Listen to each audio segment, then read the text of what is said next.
Good evening. The opinions and statements voiced by our guests do not necessarily reflect the opinions of this network. Enjoy the shows. You're listening to WBHM Digital Broadcasting, the best in paranormal talk, only on Paranormal Experience Radio. Broadcasting live out of Birmingham, Alabama.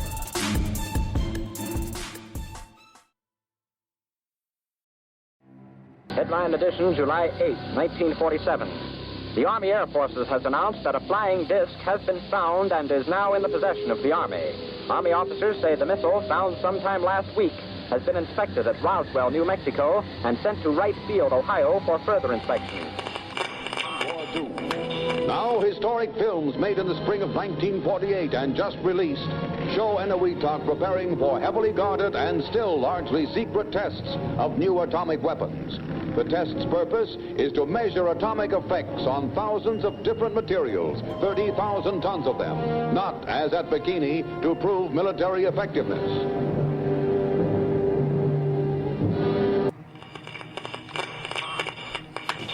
San Francisco police say that 9 persons have been arrested in a narcotics raid on the headquarters of the Grateful Dead, a widely popular singing group.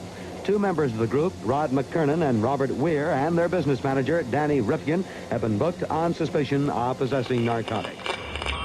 3, 2, 1, 0. All engine running. Liftoff. We have a liftoff. 32 minutes past the hour. Liftoff on Apollo 11. Tower cleared. We got a roll program. Neil Armstrong reporting the roll and pitch program, which puts Apollo 11 on a proper heading. I'm going to step off the limb now. That's one small step for man, one giant leap for mankind. Well, strange lights are causing a viral buzz on YouTube. Could we have caught extraterrestrial activity on a recent newscast? Brandon Arroyo investigates. As the newscast ended, the controversy began back on September 26th. What is that light shining in the back of the dark night sky?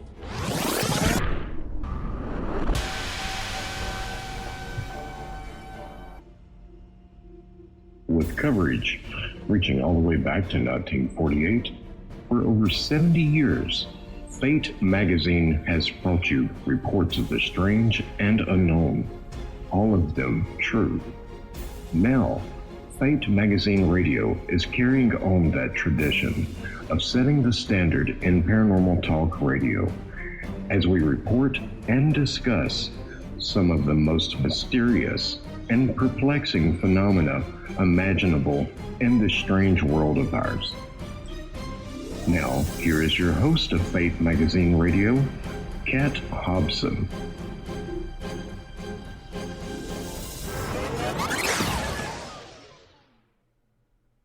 Good evening. Welcome to WBHM Digital Broadcasting out of Birmingham, Alabama.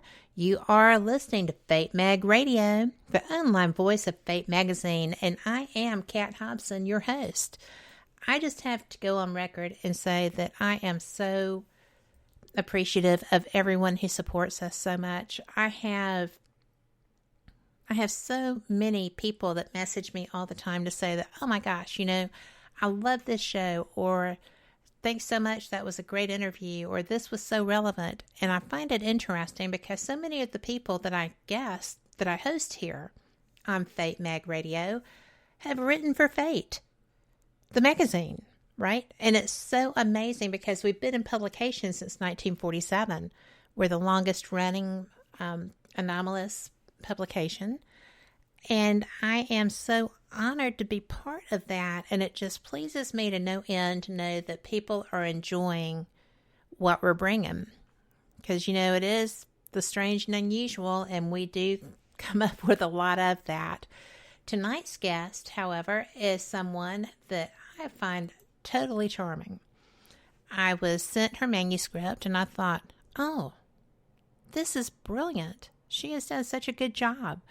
Her name is Norell, and I hope I pronounced that right. We'll find out shortly, right? But she actually is a spiritualist. She is a spiritual medium and an inspirational speaker. She's also a healer. She is also a mother who has lost a child. I know that that is one of the most horrific things that one can imagine. And yet, she has handled this with great aplomb. Her book, The Truth Inside, Lessons from My Daughter in the Afterlife, are relevant to communications with her daughter, Romy. And it is something that I think every person would benefit from reading. I don't think this is just necessarily for someone who has lost a child. This is relating to all relationships. I feel that what Allie shares throughout this book is something that we can all benefit from. I think that I'm really fortunate that she was willing to be up at 1 o'clock in the morning. She is in the UK, and give me 2 hours of her time, and by extension, give you 2 hours of her time. Allie, I am so appreciative of the fact that you're here. Thank you. Thank you. Thank you so much, Kat. And it's really an honor to be invited on your show. Thank you so much for having me. Oh, without a doubt. I am looking forward to this conversation because your book was so moving. And this was not something that was anticipated. This was a traumatic event. You had so many things happen in the course of the actual immediately prior to the event and through the event. Yes.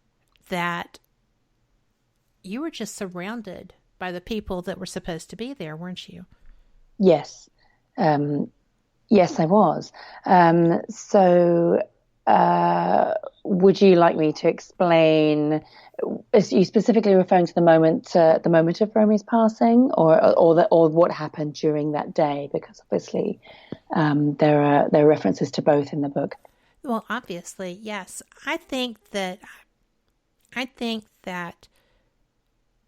really it's your comfort zone, but I think the fact that so many people were placed in reaching to you through the day before her passing. Yes. I was really overwhelmed by all of the incidents that you experienced that were very obviously there to help you before you even knew that you needed help. Absolutely. Yes, that's right. So I would probably say that the beginning of that chain of events didn't involve another person actually, but the first event that comes into my mind when you reference this is that on the morning that Romy became unwell, we were walking to drop my 2 older children at school and nursery. It was a very hot day, which is quite unusual in the UK. It was summer, it was July.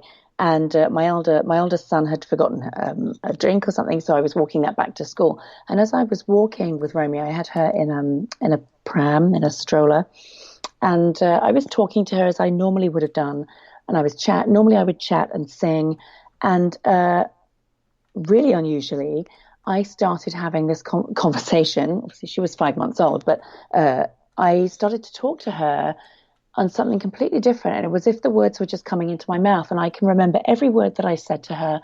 And I remember I was talking to her and I said, look, Romy, I think, when you're older, Mummy needs to go back to work. I've been working, with all these ladies, helping them to have babies because I was a birth doula and a reflexologist.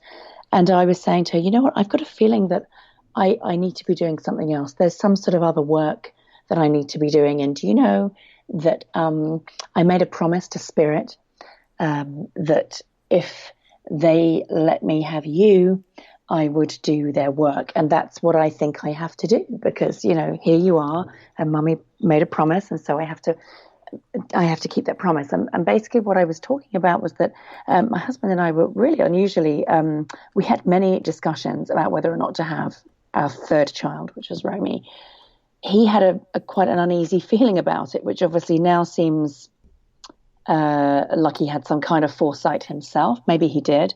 And I was obsessed. I was obsessed with the idea, and to the point that I kind of made this promise and said to whatever, I mean, I call it spirit, whatever you want to call it, God, the universe, universal energy, something we can't name.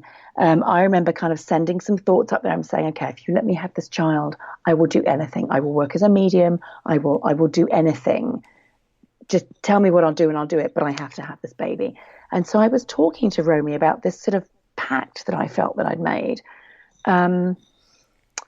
And my belief is that actually that was the beginning of the chain of events. It was almost the signifier from my subconscious that I knew that there was some kind of agreement in place. Now, I thought the agreement was that I'm going to have this baby and then I'm going to do whatever work is deemed necessary for me to do for the good of others.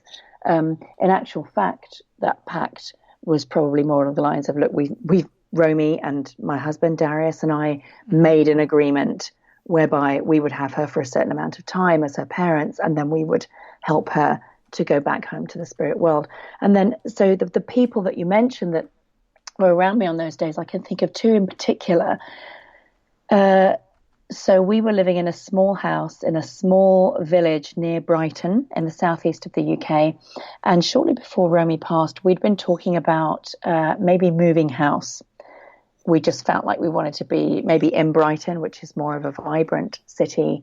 And so we decided to discuss that. And because we had two young children and a newborn baby, we decided to get somebody in to clean our home. And at that point, I did not have the privilege of having a regular person to come to clean my home. So we arranged for somebody to come and do that. And it was through somebody at my children's school who ran a business. And we said, oh, do you think you could send us somebody for the morning to clean up our house because we're thinking of putting it on the market? So they sent this lady, Madeline is her name. And when I returned back from the trip that I'd had with Romy that morning, we'd just been out to a local village, actually to sort of see whether we might like to live there, whether it's closer to Brighton, would we want to find a home there. I'd already felt that Romy was maybe a little bit not quite herself. I thought perhaps it was the heat and I needed to get her home. So I rode back home. I had her in her car seat and I put the car seat down in the living room, and Madeline and I were talking about her, and she said, oh, you know, I have two children. I often wondered, should I have a third? And we were just chatting as two mothers. And I said, you know, do you want a cup of tea?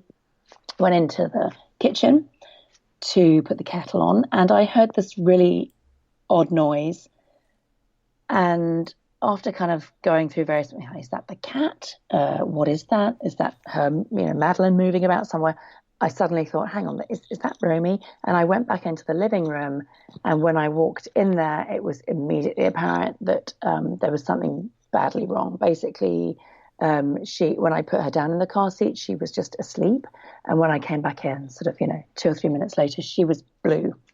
So I lost it. I still can't actually completely recall exactly what happened in those next hour or two, really. But I obviously screamed. Madeline came in, and, I've said many times since then that I feel as if she was some kind of guardian angel. She just flew into action. If she hadn't been in my home that day, I don't know how I would have handled that situation, because I went into shock. I was screaming. I had learnt infant first aid twice in the course of my work. I taught baby massage. I was, as I mentioned, a birth doula. Mm-hmm. So I'd taken it upon myself to go through infant resuscitation techniques, and I'd done a refresher course after I'd gone through my pregnancies to make sure that and I do remember thinking at the time, obviously you have these feelings when you're learning. My goodness, imagine being in a situation if you had to use this on any child, let alone your own child. And I blanked. And it turns out that Madeline wasn't just a cleaner. She is also a flight attendant. And so obviously all her training kicked in, and she just took over. She was telling me, okay, we have to call 999, which is equivalent of, what do you have? 911, isn't it? We do, guys? yes. Call 999, do this, say that. And I blanked. She was just giving me all these instructions. And when I spoke to the 999 operator, I literally had to put him on speakerphone because I was in such shock. I just couldn't comprehend what he was asking me. So she was telling me the answers to tell him. And obviously, although this didn't have a happy outcome, Romy didn't survive. In the aftermath, I looked back and I remember so many times saying to my husband, my goodness, if I have the reassurance of knowing that I did everything that I could for her at that point, and if that woman hadn't been in my home doing what she had done for my daughter, I think in the aftermath, I would have had an awful lot more guilt and blame. You have it anyway as a parent. Any parent, Yes. I think, will tell you that they go there if they've lost their child, even if your child is a million miles away from you when they pass, and you still blame yourself for not protecting them or not saving them. And it gave me so much reassurance and comfort in the days afterwards that Madeline had been there and done what she'd done. And the most extraordinary thing was that I asked her to come and see me a few weeks afterwards. And bless her, she came. It must have been a really difficult thing for her to do, to come back into that house where obviously she'd been in the middle of that terrible trauma. And she came and she brought me flowers and we sat down, we cried together. And I just said, look, I just wanted to thank you. I just want to thank you for being there. And she shared with me that she said, I hardly ever talk about this, but she said, I lost my daughter. When it was her first child. She'd gone into labor and basically her daughter had been born asleep. She was a stillbirth. And she was still really she'd thankfully gone on to have 2 other children, but she was carrying a lot of pain from that. And she said, I can't explain how, but having this experience with you has really helped me actually to talk about that experience with my husband and to heal from a little bit. And I found that extraordinary. It was one of those situations that looking back on it, I thought, yes, it was there to help me, but how odd it's also helped her. And that was the beginning of me starting to understand that not only had people perhaps been in place to help me, it gave me that little spark of like, hang on a minute, there's help for other people here. Even in my pain, I can help somebody else. And Romy, my daughter, can help others. So that was very powerful for me, very powerful experience.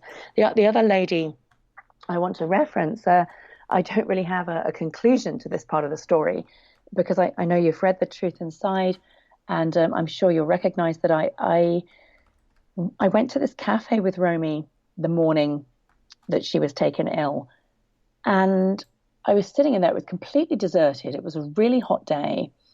And while I was sitting there, I noticed this woman who'd been in there obviously earlier than me with 2 older children.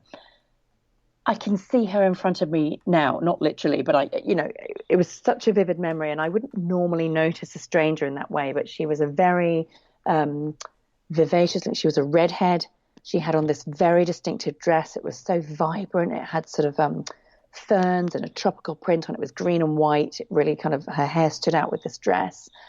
And she was laughing and talking with the cafe owner. And when she came to leave with her children shortly after I'd arrived, they all stopped by my table. And she just kind of looked me in the eye and said, oh, your baby's so beautiful.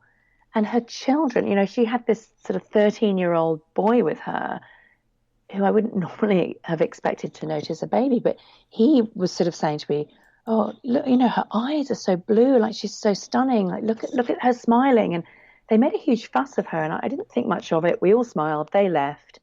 And then as I was on my way home with Romy, after I'd kind of thought about an hour afterwards, look, she's a little off. Maybe she's hot. I think I need to take her home.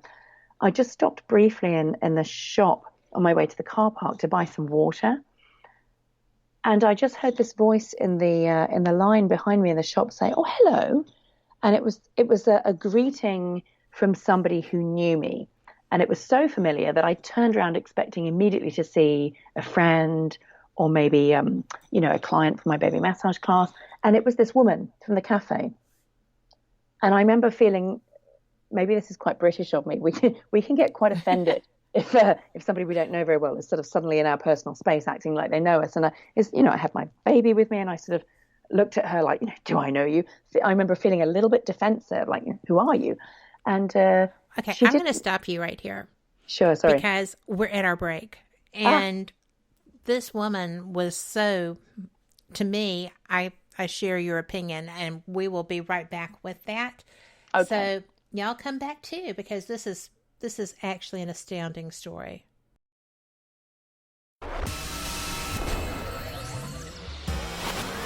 You are listening to WBHM Digital Broadcasting, Birmingham, Alabama.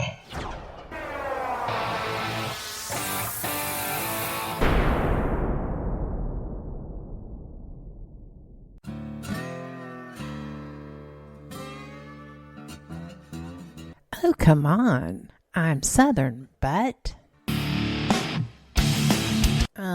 Nope. That'll do. Hello.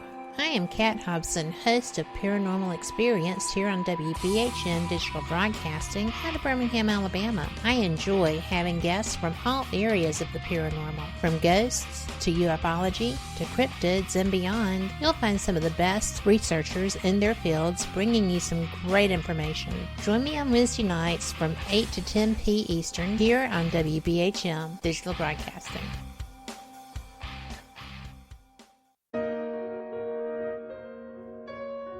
You are listening to WBHM Digital Broadcasting, the best in paranormal talk radio.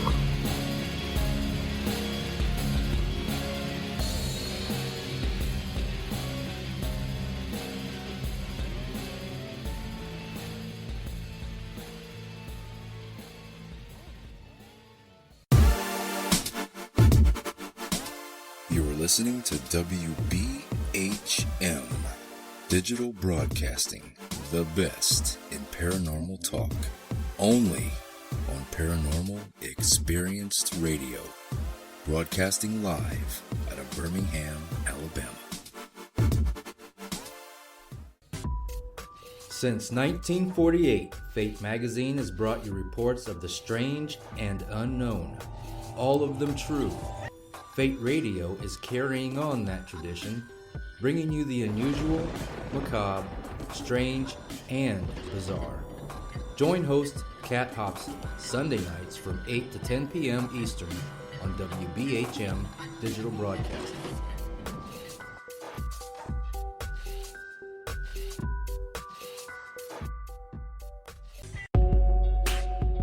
You are listening to WBHM Digital Broadcasting, the best in paranormal talk, only on Paranormal Experience Radio, broadcasting live out of Birmingham, Alabama.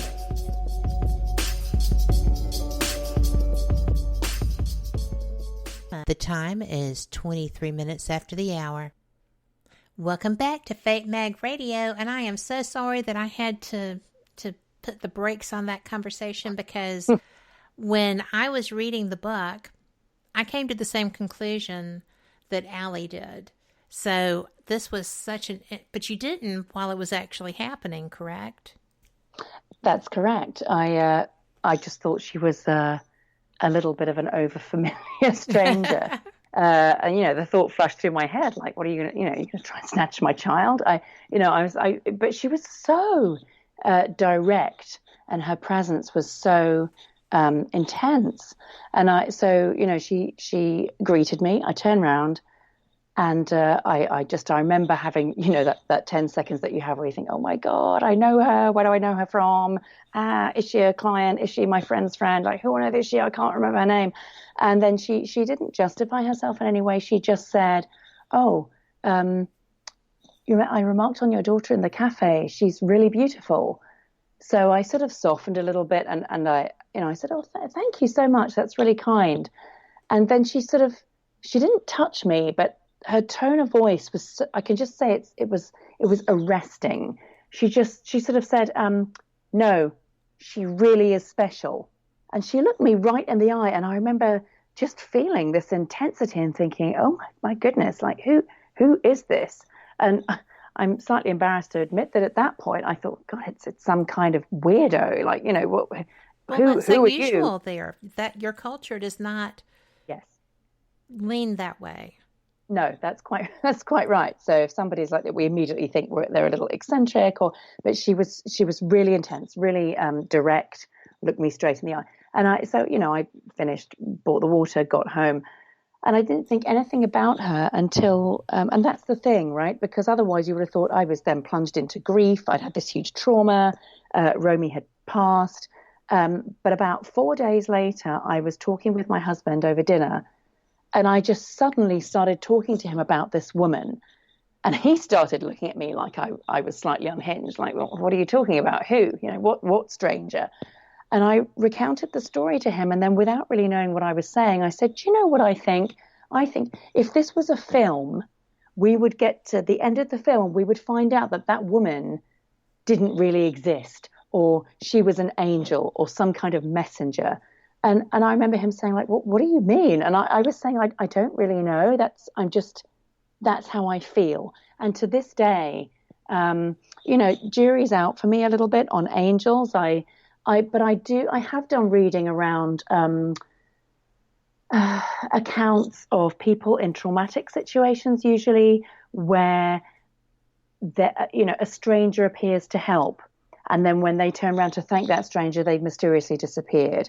Yes. Or the phrase that people will use often in times of great trouble or where there's been a disaster: look for the helpers. There are always helpers. And this kind of idea that we have that is a little mythological, maybe, that angels are there and they help us and they go. And I do believe that woman was significant in some way, because the test for me is much like a lot of my psychic and mediumistic experiences. The test for me is always, can I remember it in great detail a month, a year, several years afterwards? And the answer to that is yes. I can remember that encounter in Technicolor exactly as it happens. And so for me, that kind of reassures me that, you know what, I really do think that was something to pay attention to. And I think that woman was some kind of messenger or angel or somebody who wanted to reaffirm to me, as you said previously so well, that my daughter was special. And that obviously didn't help me in the immediate aftermath in my grief. But when I came to think it through and to think about writing the book, actually it brought me a lot of comfort. Well, of course.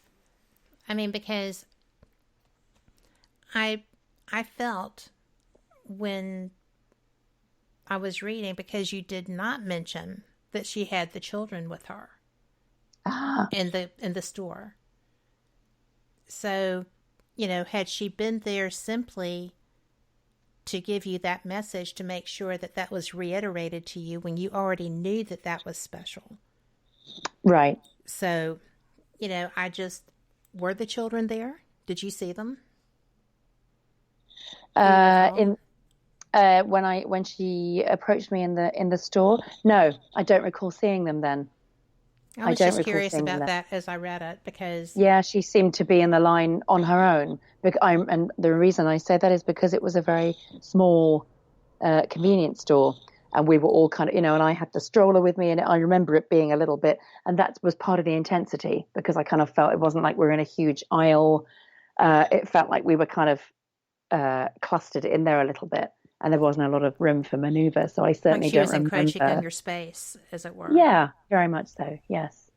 I had just been curious about that, because I found it striking that when you described the experience in the restaurant, in the cafe, that both of her children had been very outspoken about Romy. Yes. And then you didn't mention seeing the children when you came across her. So that had just struck something with me. I was like, no, this was not, the children weren't to be there. This was not what that was about. Yeah, that's right. I certainly don't, it's not to say they could have been outside, they could have been somewhere else in the store, but I certainly don't recall them being with her on the second encounter. No. That's interesting. And I think that's affirmation of what you felt. Yeah, I think possibly, yes. So, just interesting. And I did not mean to waylay you in the course of your thought process. But that was something that I knew I had to ask. Yes, no, it's an excellent question, actually, because it's not something that I paid huge attention to myself either. So that is very interesting. It's very interesting. I did not notice the children on the second encounter. No. Yeah. Okay. Well, I do not apologize for interrupting. That was It No, was no, no. something I I needed would to have know. felt really silly if I'd carried on talking through your break. And your listeners are the big part of the big reveal. So it's just as well you did. Yes, there we go. So, what did you, when you mentioned that to your husband, who is not quite in the same place that you are spiritually, did he give credence to that thought? Yeah, I think so. My husband is certainly not a. I wouldn't really. I believe in spiritualism. I would, if I had to attach myself to anything, I guess it would be spiritualism. But I like to think that I am open to everything and certainly respectful of any belief or religion, or in fact, none. You know, I respect people very much if they have no assigned belief. My husband, I would say, is similarly doesn't describe himself as a Buddhist. But he is deeply interested in that philosophy. And so we have a lot of crossover, but also we're quite good sounding boards for each other. So, yeah, when I came to him with that, I think, he was open to it, certainly. And, what he didn't do was sort of pat me on the head and say patronizingly, okay, dear, yes, you're obviously just, grieving and you're in shock. To his credit, which he could have done. He was very open and he listened, and he didn't really have any answers. He's not as talkative as me, that's for sure. But he was open to it, and he did say, "Well, that sounds pretty unusual. That's interesting." And we did, we talked about it a fair amount to try and make some sense of it and work it out. And neither of us had an answer. I was kind of saying to him, well, could it be this? Could it be that? What do you think? If you're a skeptical person, what would you say? And we came up with different situations, and we both kept coming back to, look, we're not really sure what that was, but it really does feel significant, and we don't know why. But that helped us a lot, I think. As a couple, it's really unfortunate. I don't know if the same statistics apply in the US, but something that struck me very early on after Romy passed was that two different individuals, one of whom actually was a bereavement counsellor, in a very well-meaning way, told us that you do realise that 80% of marriages fail after the death of a child. Oh, thank you so much. Yes, that was. Thank you for stating that to us. Yeah. What in the world? We laughed about that afterwards. What else can you do? I think I turned to him and said, well, should we divorce now? Just get it over with. Yeah, let's just My do word. it. It's not going to work, is it? No. Which I found staggering. I find the statistic really sad, and I can very much understand how that may happen, because you do lose yourself in a grief that intense. And I do think it was really helpful to us that we both had some kind of spiritual curiosity. I wouldn't even say belief, because what we found brought us closer together was the ability to sit in the evening. Neither of us wanted to watch TV. We didn't have the concentration power to contemplate reading. Within the community that we lived, these wonderful, wonderful, kind people that lived near us at the time organised meals. I always say now, if I ever speak to anyone who is friendly with or close to somebody who's recently bereaved, I just say cook for them, take them dinner, don't ask them, just turn up. It was the most amazing thing anyone ever did for us. I didn't cook for a whole month. Complete strangers turned up and left food on our doorstep. It was unbelievable. And what that allowed us to do as a couple was to sit down in the evening, eat together, because I tend to do most of the cooking in our partnership, and that's fine, but I wasn't in a great state to be able to do that at the point. So we had lots of conversations, and I think the fact that we were open to having conversations of a spiritual nature did really help to bond us together and saved us from falling headlong into that statistic, into the 80%, because we're still here. It's quite an odd debate. It is. That's an astounding figure. It really is, and it's been quoted at me once. Yeah, because you not only lose a child, a beloved child, someone that that's not supposed to happen. Yeah. But then you lose the person who would be the most likely to be supportive of you through that. Exactly. And exactly. Then you're floundering in the sea. Yeah. I mean, that's just horrid. I don't know where I would be if I hadn't had that support from my husband. And I like to think that I've offered in the same support, but I will say, as any bereaved parent, I'm sure will back up, it's just endemic in our society that if a child dies, the focus goes on the mother, and you understand why. But people, my husband would encounter people who would obviously immediately say, "Oh gosh, how is Ali? How is she coping?" And it was quite rare that somebody said to him, "You know what? How are you? How are you doing?" Because he was holding the whole family up at that point. I was not in a good place. I really wasn't. You weren't supposed to be. No, exactly. But he really supported me through that, and through, it doesn't just, you don't get over it after a year, 2 years. I still live with difficulties connected to the fact that our daughter passed. But, even in terms of my writing, he knew that writing was something that I'd always wanted to do my whole life. And he pushed me to do that. And I think you have to have great love for somebody to be strong enough to do that in that type of situation, because it's hard. It's hard to approach somebody who's deep in grief, particularly if you're deep in your own grief too. Yes. And people always assume that men are not as emotional or as attached to the children. And I find that to be so antiquated. And I don't think it was true when, back in the day, when you had nannies that brought clean babies for you to kiss and go to bed. Right. I still think that parents are parents regardless of which parent you are. Absolutely. And, we had the great privilege of, I gave birth to all four of my children at home. That was my preference. We had the privilege of we were blessed with that happening. And in fact, our older daughter, actually, who was 4 years older than Romy, was born so quickly that we actually had what we call an accidental free birth.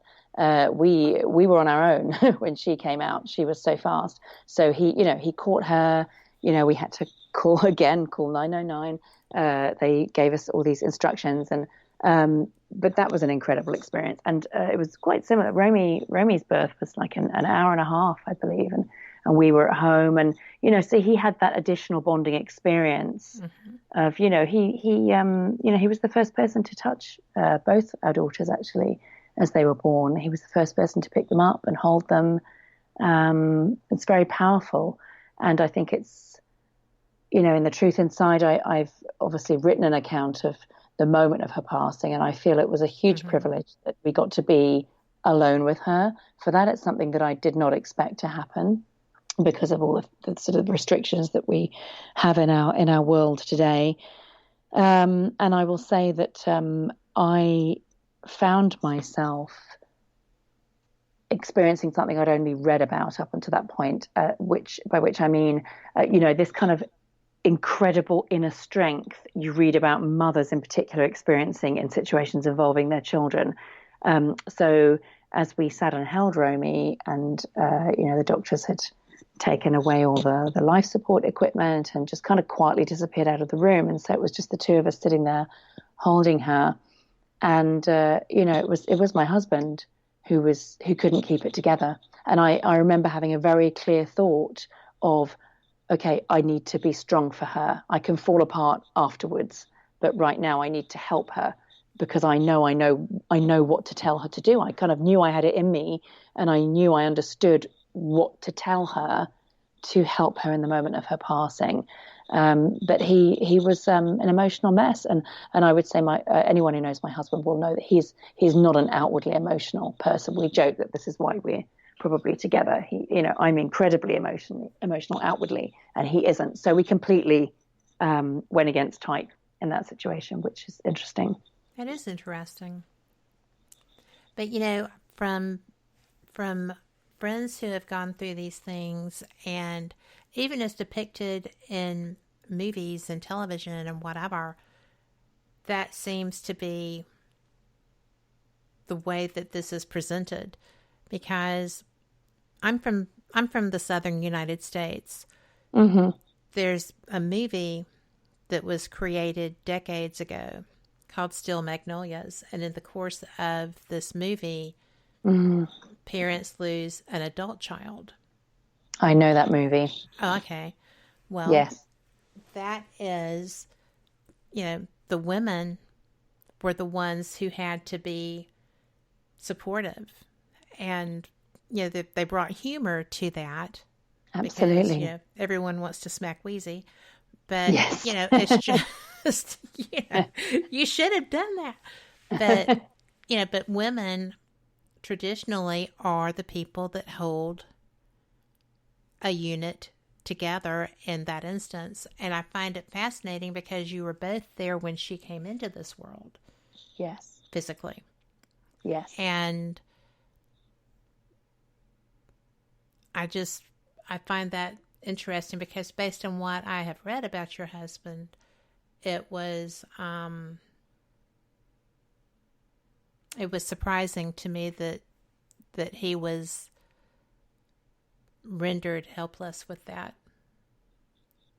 Yes, absolutely. And that, I would say, we've been together for, I think, 16 years now. That's, to this day, that is the only situation I've ever seen him unable to cope with. He is, we joke about, he helped me give birth to our daughter single-handedly. He's, if there's a crisis or a drama or a big event, I will guarantee he is the person you want there because he is completely unflappable.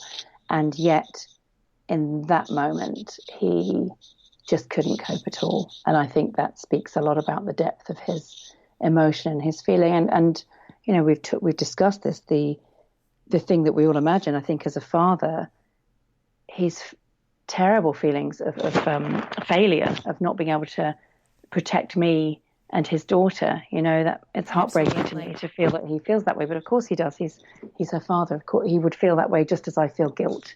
Yes. And blame. It's a human emotion. You can rationalize it to yourself and tell yourself that's not applicable, but still you feel it because you're human. Well, absolutely. And we are not geared for that situation. And we are going to be back. This is our second break. If you have questions, both chats are open. Please feel free to put them in there. And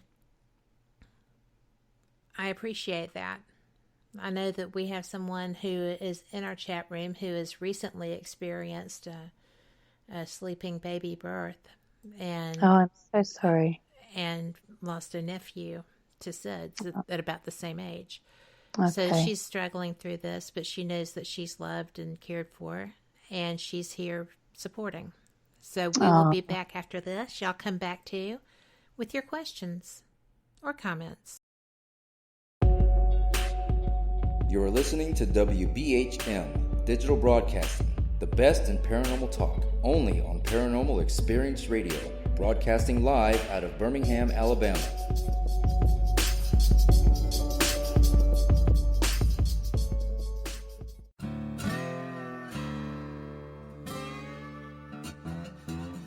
Oh, come on. I'm Southern, but...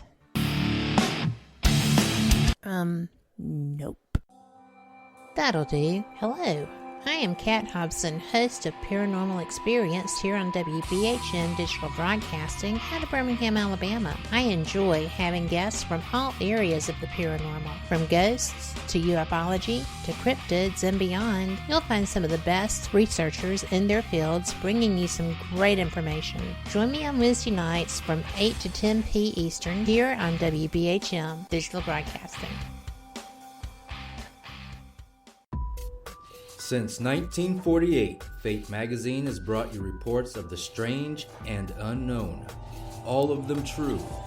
Fate Radio is carrying on that tradition, bringing you the unusual, macabre, strange, and bizarre. Join host Kat Hobson Sunday nights from 8 to 10 p.m. Eastern on WBHM Digital Broadcasting.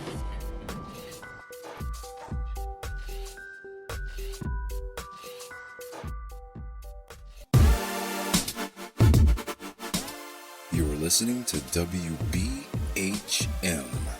Digital Broadcasting, the best in paranormal talk, only on Paranormal Experienced Radio, broadcasting live out of Birmingham, Alabama.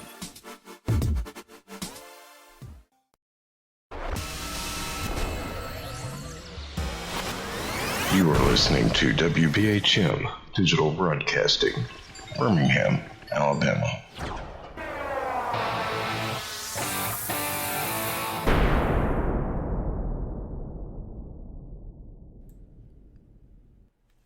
Welcome back to Fate Mag Radio. I'm so glad that you're here. We are having a conversation that is actually very, very intense, and it's with Allie Norell. We have been discussing her book, The Truth Within, and it's relevant to the loss of a child, but it's not just about the loss of a child. Because the title of the book literally is The Truth Within. Oh my gosh. Conversations from the Afterlife with my daughter. I got those words backwards, but that's where we're at. I didn't have it in front of me. The truth inside. Yes. So, oh goodness. But, I am so appreciative of you being here because I know that you've written this book. I know that you lecture. I know that you're an inspirational speaker. So this is not new to you to be sharing this information. No. And I think that you're incredibly brave because it's hard. It's hard to let these things go. The truth inside lessons from my daughter in the afterlife. So, and if you are going to get this book, you can get it anywhere. You can get it from Allie on her website and probably get a signed copy. You can also go to Amazon.com. She has a page there. And the website is www.allienorell, that's 1R, 2 L's, and .com. And you can find out more information and about her writings and where you might be able to see her if you're in the UK and you actually come to the US as well. So I have done. I'm fortunate that I have family in California, so we do visit when we can. So I do visit the US. And how fortunate for us. But you also teach book workshops, writing workshops, don't you? I do. And this was, again, another gift that I feel that I was given alongside the writing of The Truth Inside. I wanted to, so I did two things came out of that. I realized that actually my big passion in life as a child, my big dream was always that I wanted to write. I wanted to write full stop. I wanted to write a novel. So my husband pushed me to doing a sort of a creative writing qualification. It's a 2-year diploma. I'm just coming to the end of that now. I am now 2/3 of the way through my first novel. It's historical fiction with a kind of a supernatural element to it. I couldn't help myself. But I did wonder how I was going to reconcile. I thought, well, I've written this memoir and it really speaks about, my abilities as a psychic medium, which is actually, I want to say as well that this is not something I've ever worked with professionally. I do think it's important to say that because I'm sure your listeners are very open people, but I can totally understand how somebody may feel that perhaps I might have written this book to promote my own work as a medium, and I don't do that work. So I do want to make that clear that this is a book that I've written in my daughter's memory and also to explain the experiences that I had, which I believe, but I'm certainly not insisting that anyone else believe them. And I have, there's no ulterior motive here. It's not, I don't work as a medium. It's just an ability that I have, and I've used it from time to time in my life, but I don't I don't judge anyone else for working with it professionally. In fact, I think it's wonderful that they do. But for me, it wasn't the path I wanted to go down. So the other thing that came out of this is a real desire to want to take further the help that I felt I might be able to offer. And I know that in the US, you have a wonderful organization. I think they're called the Forever Family Foundation, who basically link bereaved parents in particular with psychic mediums and people who work in that field. And to my knowledge, we don't have anything quite like that in the UK. And actually, I really suffered from that lack. I looked for help in the first days of my bereavement, and I really wanted to find a discussion group where I could not only talk about my daughter and talk about my bereavement, but also talk about those questions that my husband and I would talk about, which is like, well, where is she now? Why has this happened? What do we learn? And I couldn't find, if it exists, please somebody, perhaps somebody could go on your chat and let me know, because I would love to find that resource. But there's a wonderful quote from Barbara Bush, who lost her own young daughter, Robin. And I'm going to misquote her now, but the quote is something like, when you lose a child, everything is so dark and so terrible that you wonder if you're ever going to get through it. But I soon learned, this is Barbara Bush, that I could help myself by helping others. And so I started to create this workshop. I knew I wanted to teach creative writing, but I wanted to do something that would be helpful. And so I created a course which I call Write to Heal. And I am using it to work with people who have experienced any level of trauma, depression, bereavement, because I really wanted people to understand it helped me. I had so much counseling, and lots of it helped and some of it didn't. But actually what helped me the most was the freedom. It was so freeing to write down my experiences just for myself initially. And so I thought, well, if I can take that into groups of people who may be struggling to express difficulties and help to show them that we can use writing, not just as an art form, but as a tool to help ourselves and to help each other, then that would be a really powerful thing to do. So yeah, that's something that I do also now alongside writing. Well, let me ask you, because the Forever Family Foundation was created by Lloyd Auerbach, and his website is professorparanormal.com. But he is brilliant. I know of him. Fantastic. I believe that you have created a means through your Right to Heal, because you are a spiritual medium. And even if you're not wanting to use that tool, that's actually part of the contract that you made. Right. Was to do that.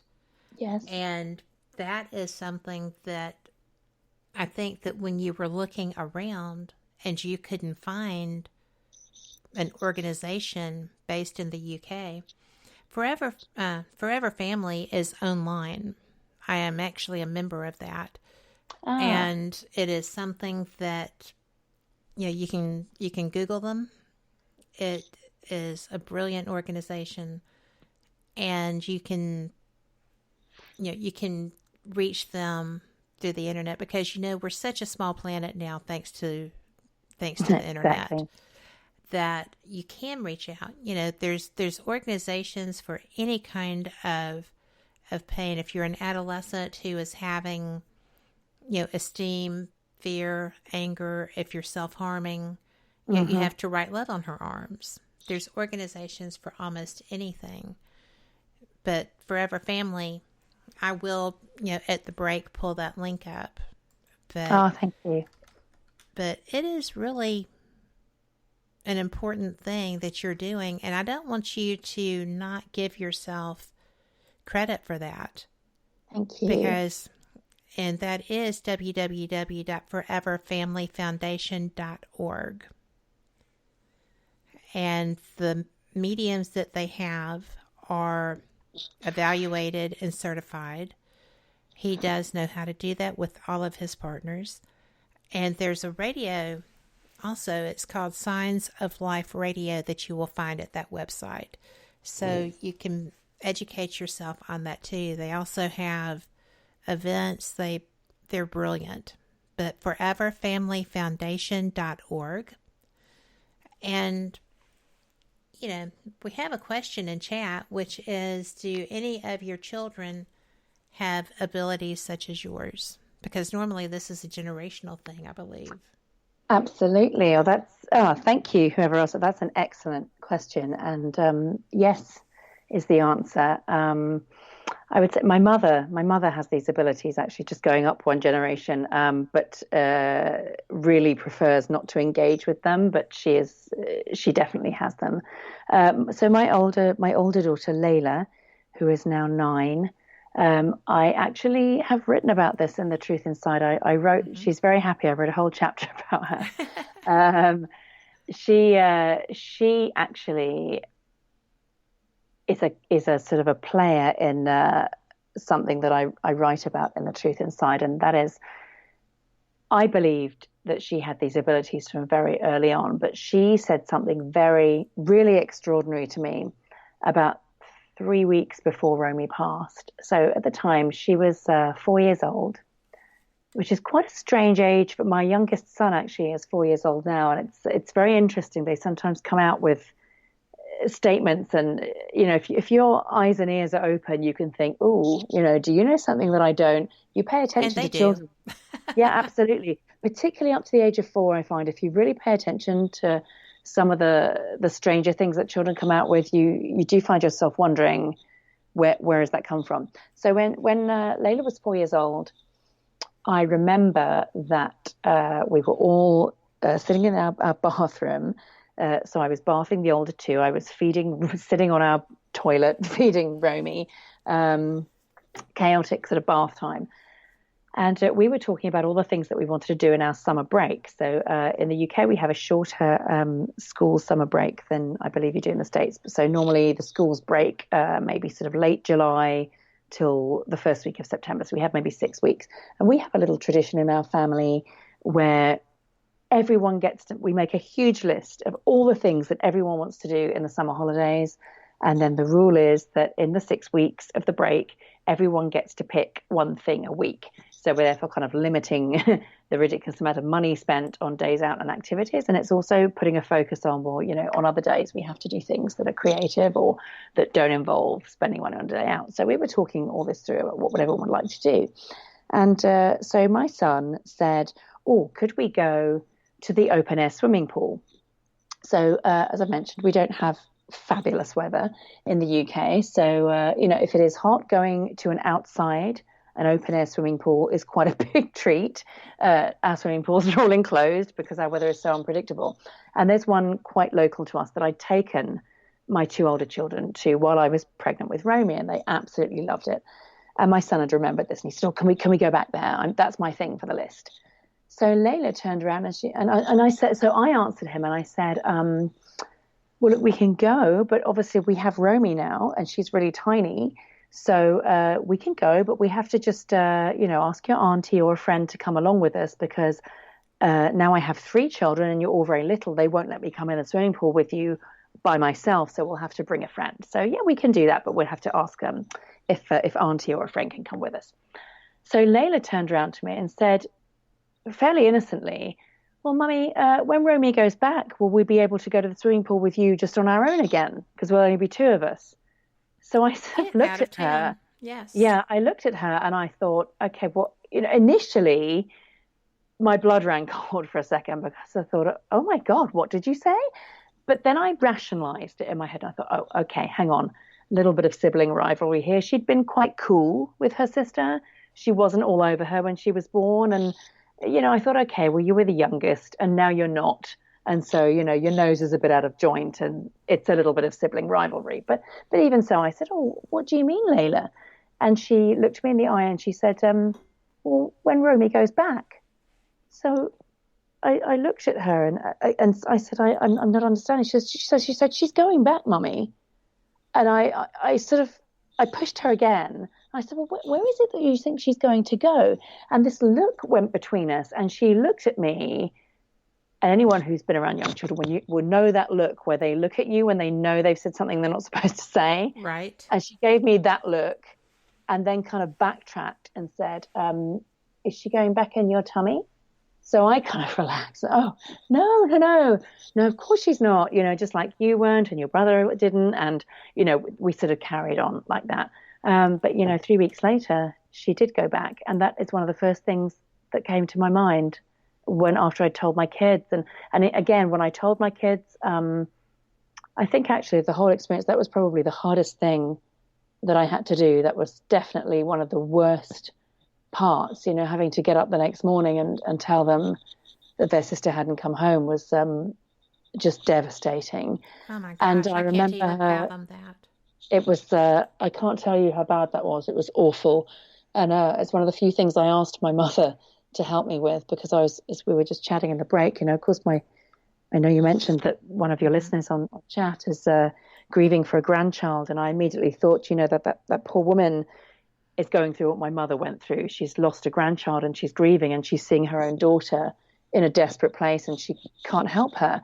And so I was very sensitive to that and tried to protect my mother from a lot of it. But I did ask her to be there when I told the kids. And I feel like that was an awful thing to ask her to do. It was terrible for her and awful for me. But we both, strangely, we remember Layla's reaction. I remember my mum saying afterwards, I said, Layla, do you think she's okay? Is it, she's only 4. Do you think we need to get her some counselling? And my mum said, well, it's just really extraordinary. I was looking at her the whole time you were speaking. And she said she was just looking at you really intently. And then she just kind of stroked my back and then kind of got on with her day. Whereas our son, who I really thought was going to sort of listen and then say, okay, can I go out and play now? He was devastated. It was him who needed my attention. He was the one who was crying and, because she already knew. Ran up to him. Yeah, and she was completely calm and didn't bat an eyelid. And you might say, well, that's because she was 4.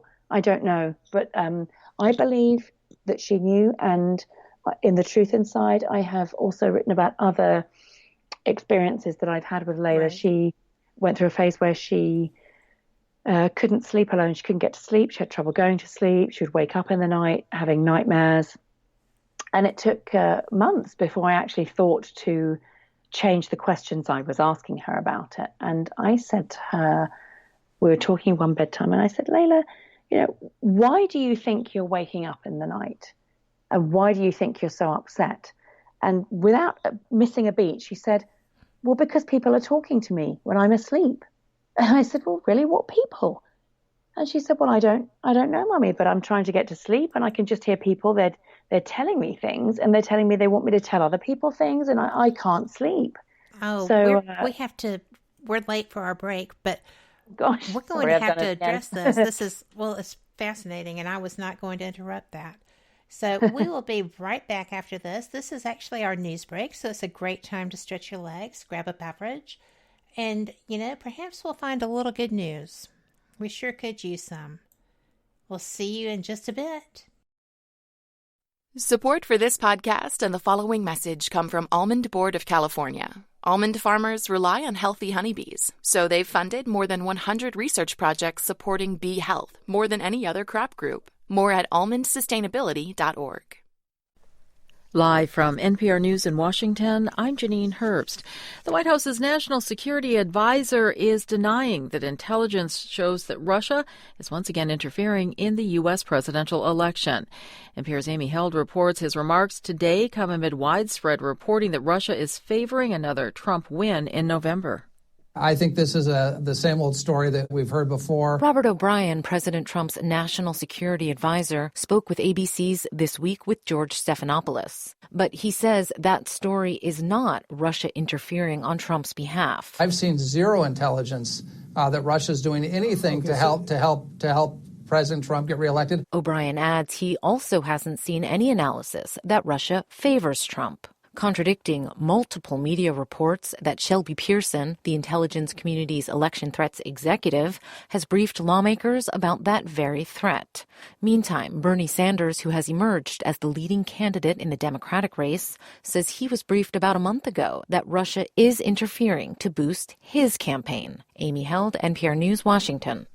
After winning the Nevada caucuses yesterday, Democratic presidential hopeful Bernie Sanders is campaigning in Texas as that state holds early voting ahead of the March 3rd Super Tuesday primary of 14 states. Rival Pete Buttigieg, who is campaigning in Arlington, Virginia, just outside Washington, D.C. today, questioned whether Sanders can win against Trump. Sanders, at a rally at the University of Houston, says he has no worries. If we can create a large voter turnout, we're going to win the Democratic primary a week from Tuesday. And I have every confidence that in November we're going to beat Trump here in Texas. Most of the rest of the Democratic candidates are focusing on South Carolina, the next contest up. It holds its primary this Saturday. The number of coronavirus cases in Italy and Iran is rising, as are deaths from the disease. Turkey says it's closing its border with Iran out of concern about the spread of coronavirus cases. And South Korea has raised its virus alert to the highest level. NPR's Anthony Kuhn reports 6 people in South Korea have died from the virus. More than 600 are now infected. Sunday's new cases continue to be focused on Daegu, the country's 4th largest city. Half of the cases are members of the Shincheonji Church of Jesus. The group said in a statement Sunday that it's fully cooperating with authorities and called on the public to refrain from unfairly criticizing it. NPR's Anthony Kuhn reporting from Seoul, South Korea.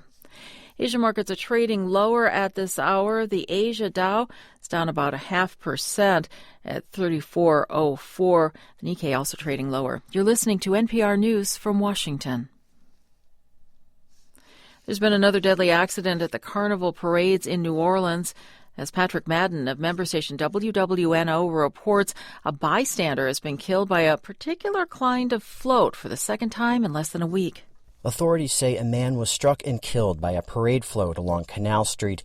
The man's death comes just days after a similar incident. On Wednesday, a 58-year-old woman was run over and killed by a float.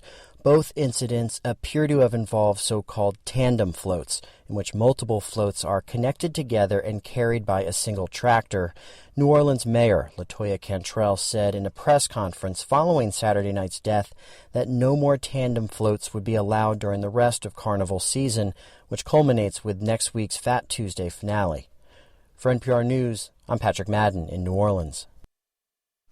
In Sydney, Australia, an emotional memorial service was held today, honoring the 25 people who were killed during this year's devastating wildfire season in New South Wales. That's the most populous county of Australia. The fires claimed the lives of firefighters, including 3 Americans, rescue workers, farmers, and civilians. And Prime Minister Scott Morrison promised they wouldn't be forgotten. The fires destroyed millions of acres of land and thousands of homes. Torrential rains helped bring the fires under control earlier this month. U.S. futures contracts are trading lower. The Dow futures contract down nearly 0.8%. Crude oil prices trading lower, and overnight Asian trading down 2.4% at $52.06 a barrel. I'm Janine Herbst, NPR News in Washington. Welcome back to WBHM Digital Broadcasting out of Birmingham, Alabama. The time is 5 minutes after the hour. Hello there. Welcome back to Fate Mag Radio. I'm Kat Hobson. I am the voice of Fate, as it were. We are the online voice of Fate magazine. And I've had some people asking me about new issues because, we've got some cons coming up. I'm going to be taking them with me so people can get a look at what's coming out.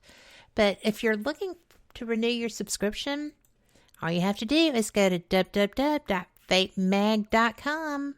And you'll find back issues, new issues, being able to renew your subscriptions or initializing one. And I'm going to tell you, Phyllis does such a fantastic job as our editor. She is brilliant. We've got a good group of people. So that being said, I have to say, welcome back to Allie Norell. We are having a great conversation if you have missed it, we've got archives. You'll find us on iHeart, Spotify, Deezer. You'll find us on YouTube. We're also on CastBox. We're just about everywhere you want to be. Apple Podcasts. We're on Google Podcasts too.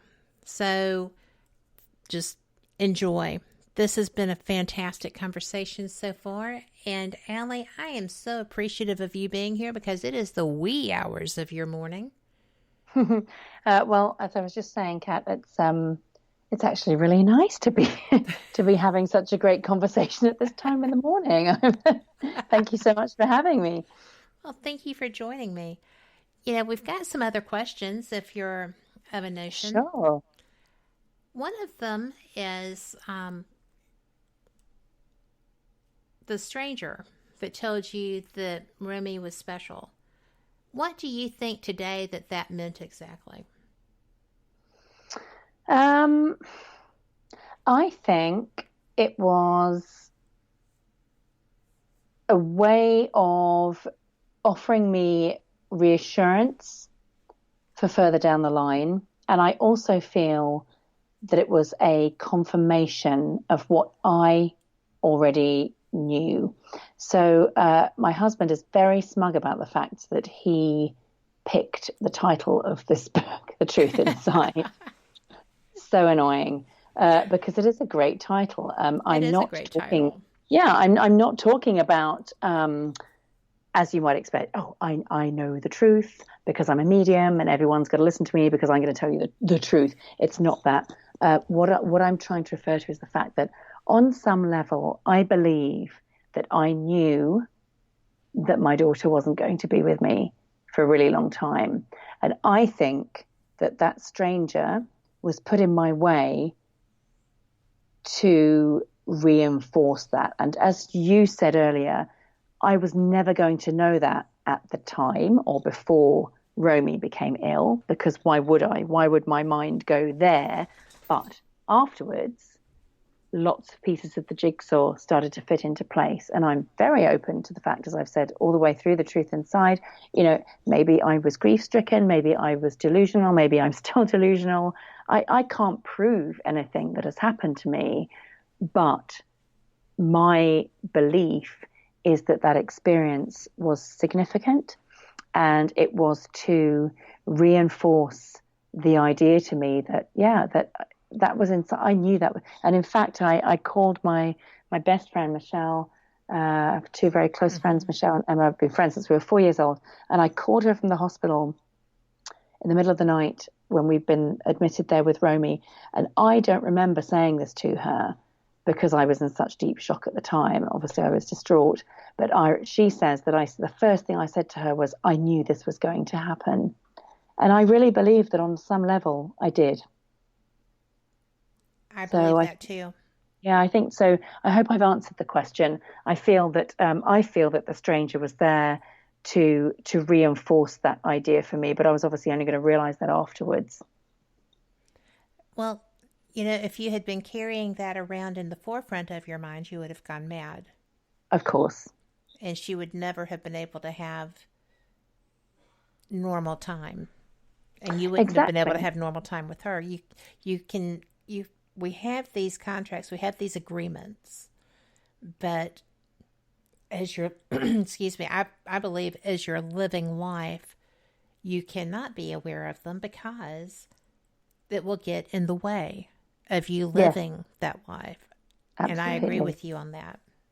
And you may make other decisions, you know, because the question that I asked myself very quickly, and I'm sure other people will have this question before, during, or after reading The Truth Inside it. You know, first thing I said to myself is, my goodness, if I'm supposed to have these psychic, mediumistic abilities, how the heck did I not know this was going to happen to my own child?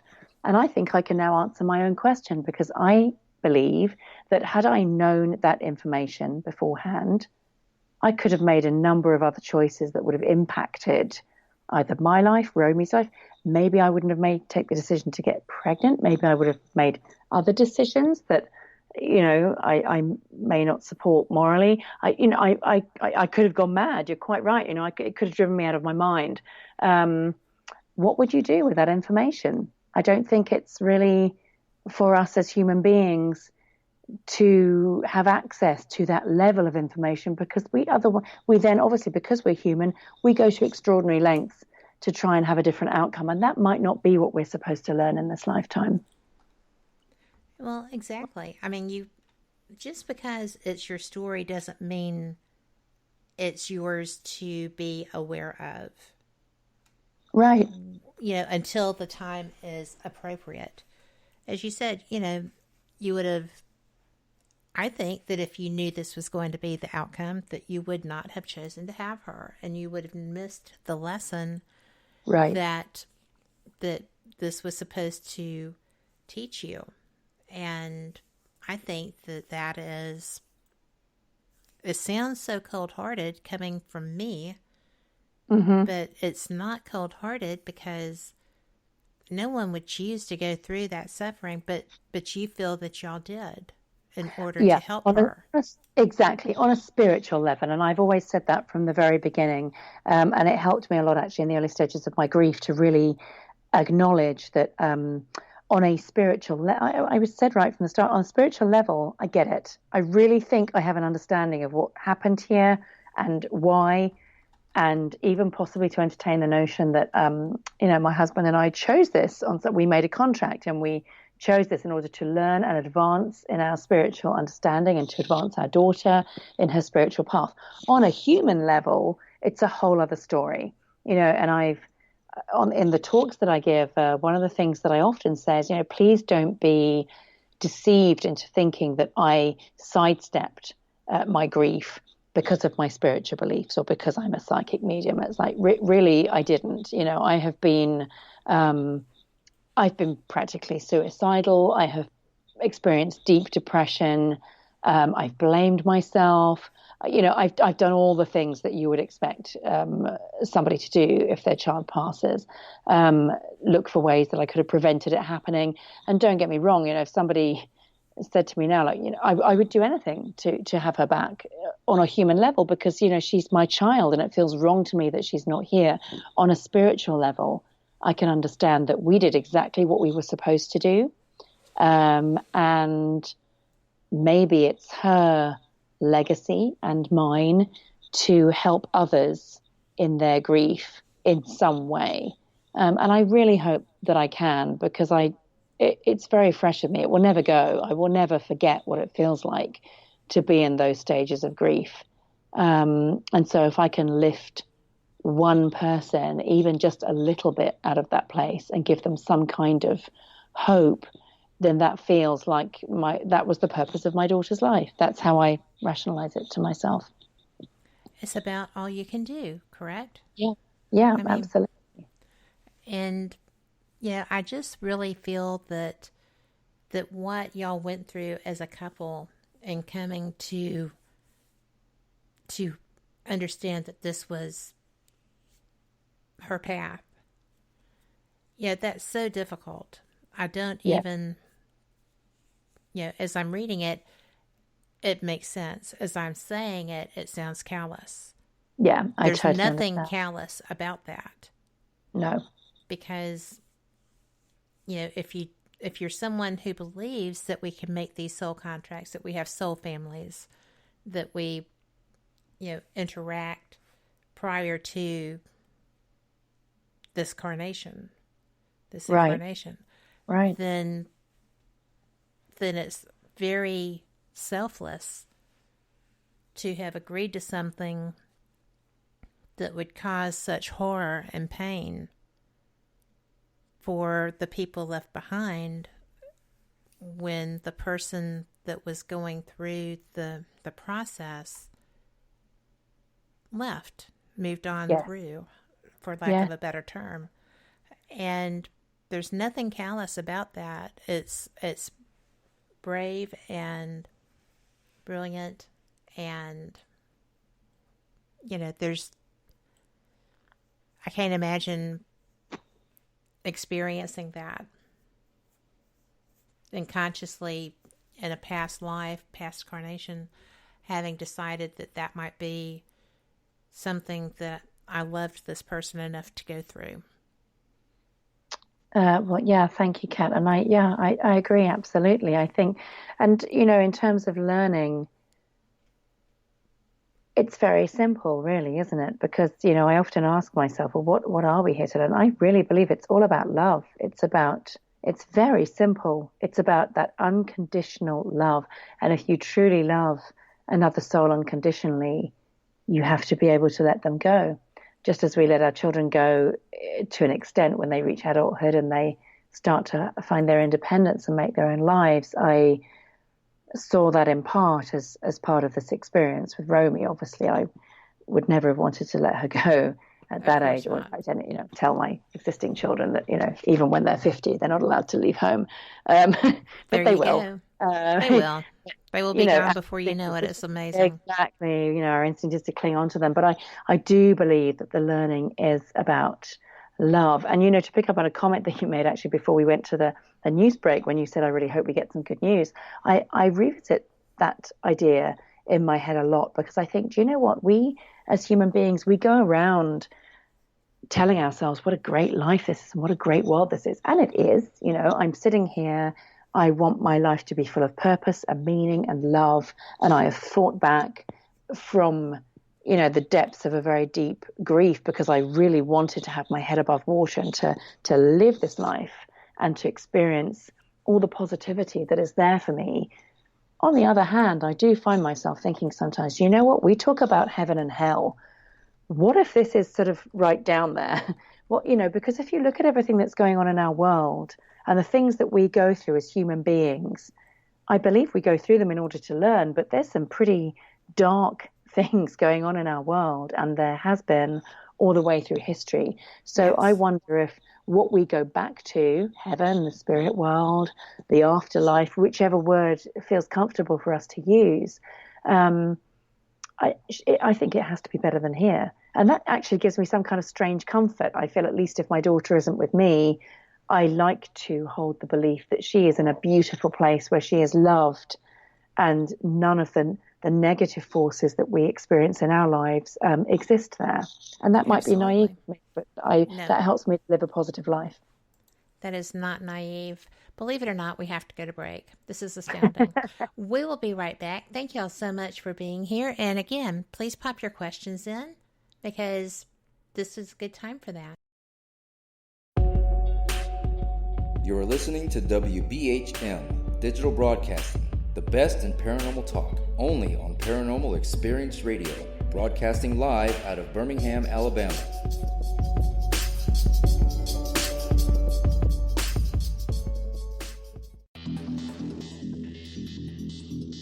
Several U.S. presidents are on record talking about the UFO mystery. Yeah, Presidents Jimmy Carter, Ronald Reagan both had UFO sightings of their own, but the current presidential campaign might be the first in which UFO disclosure has been championed by a major party candidate. DIA, CIA, it moves around, is operating a program to train psychic spies to spy and use their powers against Russia. John Ronson writes about this in The Men Who Stare at Goats. The first known sighting of a ghost took place right after Abraham Lincoln was assassinated in the late 1860s during the administration of Ulysses Grant. Project Paperclip, Clinton releases it all in 1998. Possibly the unequal cooling of its surface. I say, do you still think it's a meteor, Professor? I don't know what to think.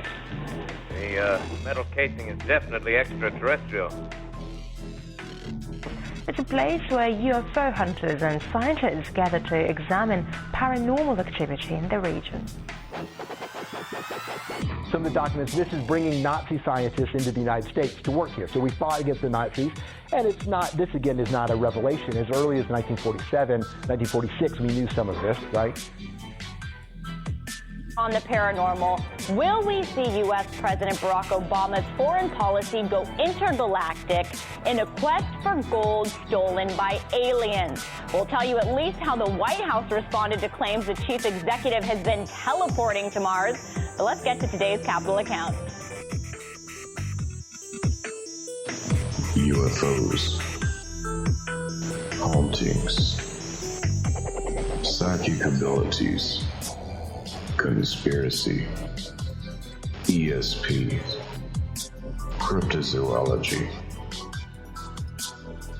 There are many things that remain unexplained in the inexplicable world around us, and we're talking about them here, looking for answers on WBHM Digital Broadcasting, Birmingham, Alabama. The truth is out there.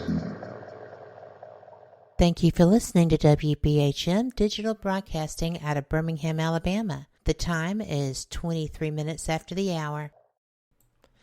Hello there. Thank you so much for being here with us. I hope you're enjoying this show with Allie Norell. And I've got to tell you, her book is brilliant. The Truth Inside, Lessons from My Daughter and the Afterlife. And it's just a brilliant book. It's something that I was taken aback by how great this is for a first journalistic effort. You did a fantastic job of writing this book. Thank you so much, Kat. I'm very impressed. And you know, we were talking at the break. We have questions that people are interested in. I am interested in what you explained to Layla when she was sharing with you that, you know, she has all these people talking and she's trying to sleep and they're just annoying her. But I would be annoyed.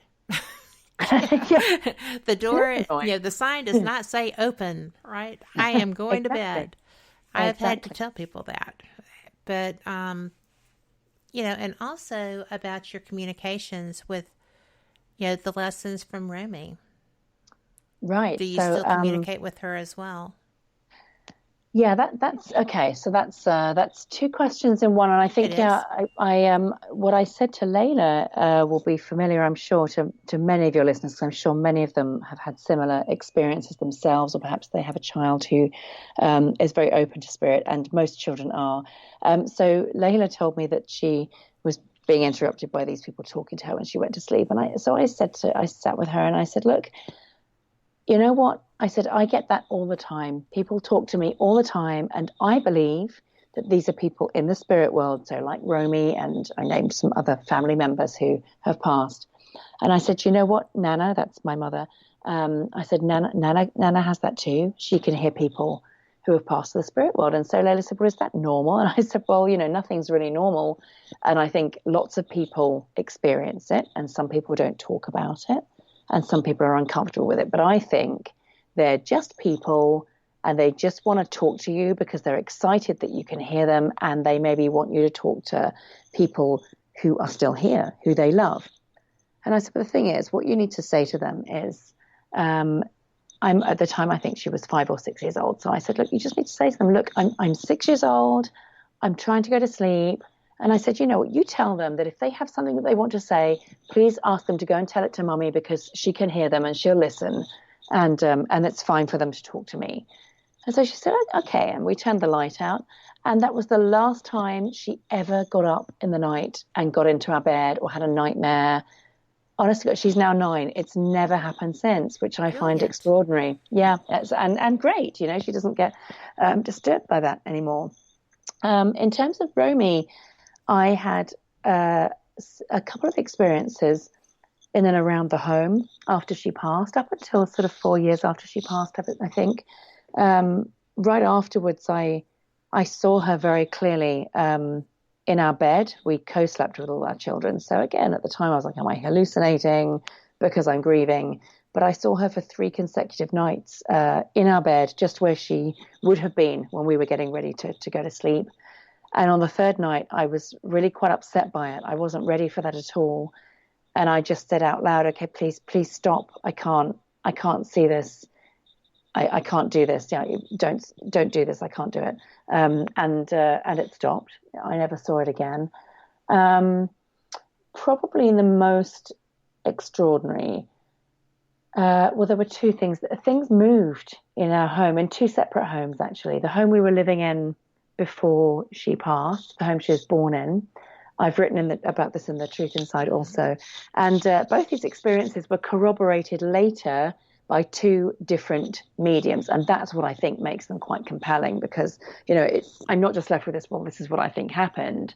I then went to visit a medium, didn't mention anything even about my daughter dying, and they told me that my daughter was in the spirit, and they told me what had happened. And the first instance was that I kept coming downstairs in the morning in our previous home, and we have a television set that, I don't know how to describe it, it can swivel. So it sits on a piece of furniture, and you can turn the screen depending on where you're sitting in the room, okay? And we only had it facing one way because we had a very small living room, and there was only one sofa that we could sit on and all see the TV. So we never had occasion to move it. And I came downstairs one morning, and it had done a 180-degree turn. It was facing into our kitchen. And the first thing I thought was, okay, my husband's. I was annoyed. I thought, God, he's tried to charge his mobile phone, and he's knocked against the TV, and he's pushed it out of his way, and he hasn't moved it back. And I was quite cross about that. And I forgot to mention it to him. We had young kids, they got up, whatever. Anyway, it happened again. It happened 3 or 4 mornings in succession. I was coming down, and then my second thought was, well, maybe our son at that time was 5. He had a habit of getting up early in the morning. I thought, oh, okay, is he playing around with the TV? Is he pushing it? But I thought, no, I'm pretty sure he hasn't got up. I haven't heard him. And he can't reach. He couldn't reach that high. He would have had to have dragged a chair across the room and stood on it to move it, which we would have heard. It would have woken us up. So I just pushed it to the back of my mind. It didn't strike me as anything particularly unusual until I went to see this medium at a random event, which is a whole other story. It was a strange thing that I even ended up there. And I sat and had a sitting with this woman, and she very quickly told me that she felt a child in spirit. This child was very young. It was a girl. She said, are you okay to continue with this? And I said, yes, I am. And she said, is this your daughter? I said, yes. And she went on to tell me a number of different things about Romy and her passing, how she passed, and about other people in my family. And then out of the blue, she said to me, I'm seeing a television set in your house on a piece of furniture that's made from very dark wood. Is this in your home? And I said, well, yeah, that sounds like my TV. And she said, have you seen that TV move? So my initial answer was, no, I haven't seen the TV move. And she said, no, you have. The TV has been moving. And then it came to me, and I said, oh, goodness, actually, yes. But, what I actually said was, yes, it has. But no, that's my husband. He's been doing something with his phone charger.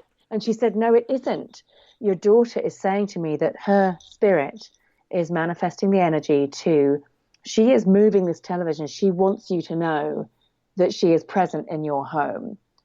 And even for me, with everything that I believe, I sat there and I heard that and I thought, oh, come on. Come on, no. And I went home and I was telling my husband about all the other things in the sitting, and I didn't mention that thing. And then I thought, okay, I've got to say it. And I said to him, okay, look, she said this really weird thing about the TV. And before I said anything else, he said something like, oh, that's really weird. I meant to talk to you about that. It keeps moving. It's like, are you plugging something in? And I said, well, no, I thought it was you. And he said, well, I thought it was you. And so I then told him what this medium had said. And we're both sort of, okay, maybe it's the kids. And we had all these theories. And again, what is really compelling for me is we had that conversation and recognized that had happened. It never moved again. Because which she to was me is like, well, yeah, I really think so. And we had the same thing in this home with, I've got 4 photographs of each of the children on a wall. I'm looking at them right now, actually, in my sitting room. And the picture of Romy kept moving. Again, it was something I just thought, oh, I've knocked that when I've moved around, or I've been cleaning and I've just knocked it and it's at a funny angle. Or maybe the kids have been jumping around in the bedroom upstairs and the tremors have moved the pictures. And it didn't really register until it happened about 5 or 6 times. And on the last time I stood in front of that picture and I put it straight, And I do sometimes talk to that picture, I have to say. And the words came into my mouth. I just said, Romy, you're moving this picture, aren't you? I know that this is you. I know you're moving it. And a week after that, I again happened to be at an event, happened to have a sitting with a medium whom I'd never met before.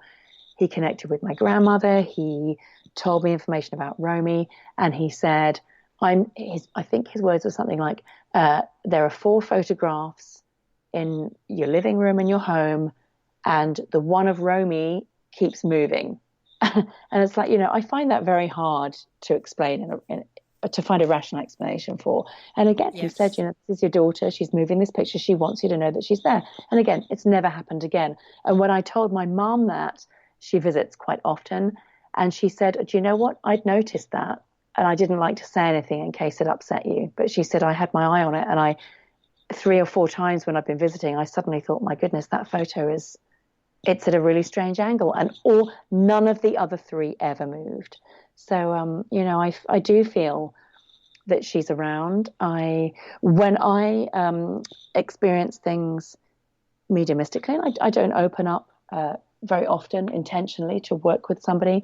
I don't feel her with me on those occasions. It tends to be more random. It tends to sort of be a sense of her around me or the family or around the home. I might get a little flash of it. But I haven't said this publicly before, actually, but I do have a sense that, and I have had right from early on, that when we get to the point at which she would have been 7 years old, I have a feeling that she may be instrumental in helping me in some way in working with spirit, either working with healing or working as a medium, or I have a feeling about that. And we're coming up to what would be her 6th birthday at the end of next month. So we'll see if I'm right. That's interesting. Why do you feel that 7 is the age that she would be comfortable with that? I honestly don't know. It's something, again, that kind of the words came out of my mouth at some point. I remember talking to somebody and saying, I've just got a feeling when she's 7, I'm going to hear from her. I'm going to either start to see her or feel her around me more. I don't know. I do have a theory that perhaps when we return to wherever it is that we came from, source, the spirit world, the afterlife, I do believe that there are processes that we go through there. I agree. That there is a life to be lived there and a purpose. And so, which makes sense. Otherwise, we'd be crowded out by people all the time here, right? Coming back to visit. And then what's the point of being here and then going back, So I do believe that she is existing in a meaningful way wherever she is. But I do feel it's somewhere in our purpose, in our joint purpose, to have communication with each other. Yeah, probably in around a year from now. So we'll see if I'm right. But it's just an instinctive feeling, and I've said it for some time. So we'll see if I'm right. That would be interesting. You'll have to let me know if that occurs, because I think that would be awfully neat. Yes, wouldn't it? You heard it here first. Well, to be able to work in tandem from both sides of the veil would be astounding. Yes. I guess like a lot of mediums will talk about a spirit guide or somebody in the spirit world who helps them to bring communication through. From a young age, I felt very strongly one of my spirit guides, I do feel, was my paternal grandfather, who passed when I was 4. And in The Truth Inside, I write, that was my first experience ever with spirit. I saw him clearly when I was 14 and had a really profound experience with that. It was the first time I kind of had any kind of experience like that I can recognize. And I do, over the years that I did sit in psychic development circle, and develop as a medium for some years, actually for probably around 10 years on and off. And it's something that I also felt drawn to do while I was writing the book. I sat in circle locally here in Brighton, where I live. And during that time, I do feel that I have a sense of a spirit guide who even now I have a sense of around me, not right now, this second now, but in these times, even though I'm not working with my mediumship particularly, a Chinese gentleman who comes through quite often, and I can only assume that he is a spirit guide, because I used to see him in my mind's eye, or my screen, as I like to describe it, when I did healing. And then a few times when I was giving sittings within my group, I had a very strong sense of this man. And I don't have any particular interest in China or the Orient, but his presence is quite strong, and I have quite a strong visual image of him. So I believe he's there. That's fascinating. You know, I have heard about guides and experienced different things on my own, but I have never been aware of who my guides were. And I did when you go to bed at night, ask them for, their name so that you can have it when you wake up. And I kept getting the same name, and I couldn't find a background or a historic connotation relevant to that name. Okay. So, like where it originated. But it was so interesting because it was always the same name, and it was not a name I'd ever heard before. Yeah. And it was kind of freaky a little bit. Yeah, and I would say then go with that. Yeah, that speaks to me. That says to me, you know what, if you can't... funny that you mentioned that, because with this gentleman that I'm speaking of, and again, I think I've written about this. Yeah, I did write about this in The Truth Inside.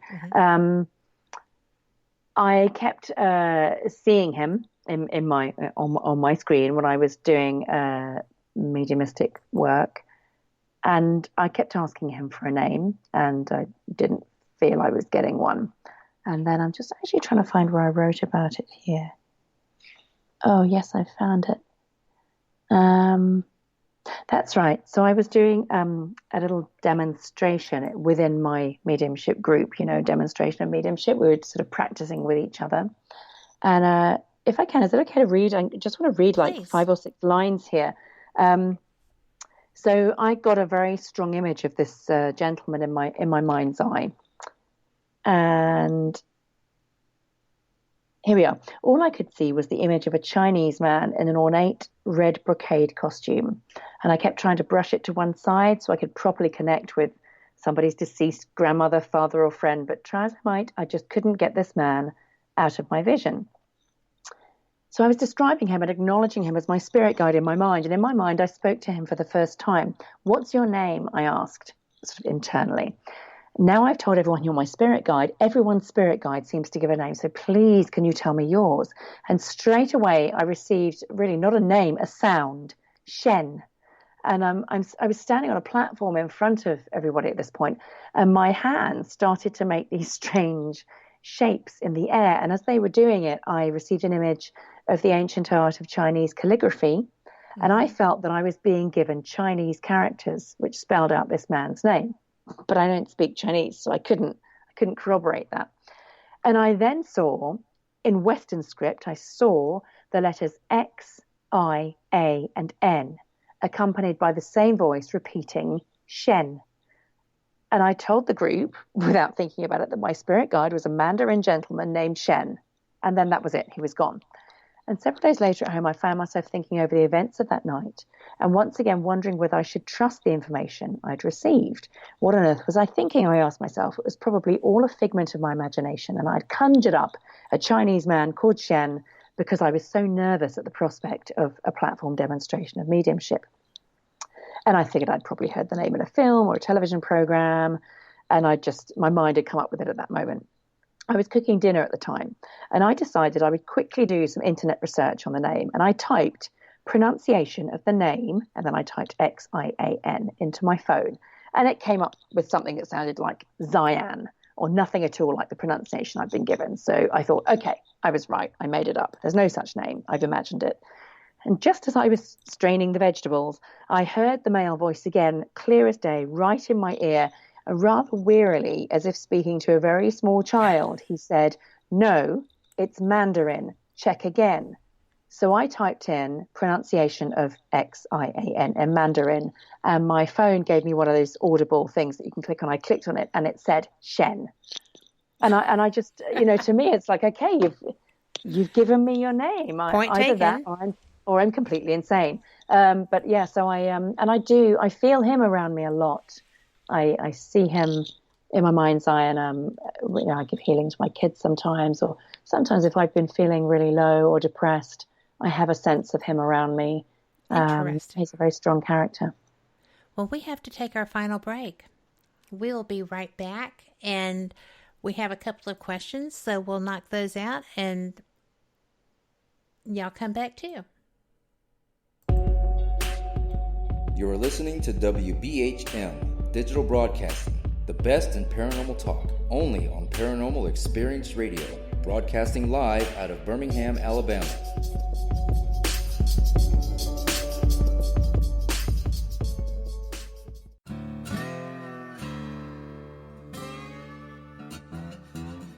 Oh, come on. I'm Southern, but... Nope. That'll do. Hello. I am Kat Hobson, host of Paranormal Experience here on WBHM Digital Broadcasting out of Birmingham, Alabama. I enjoy having guests from all areas of the paranormal, from ghosts to ufology to cryptids and beyond. You'll find some of the best researchers in their fields bringing you some great information. Join me on Wednesday nights from 8 to 10 p. Eastern here on WBHM Digital Broadcasting. Since 1948, Fate magazine has brought you reports of the strange and unknown, all of them true. Fate Radio is carrying on that tradition, bringing you the unusual, macabre, strange, and bizarre. Join host Kat Hobson Sunday nights from 8 to 10 p.m. Eastern on WBHM Digital Broadcasting.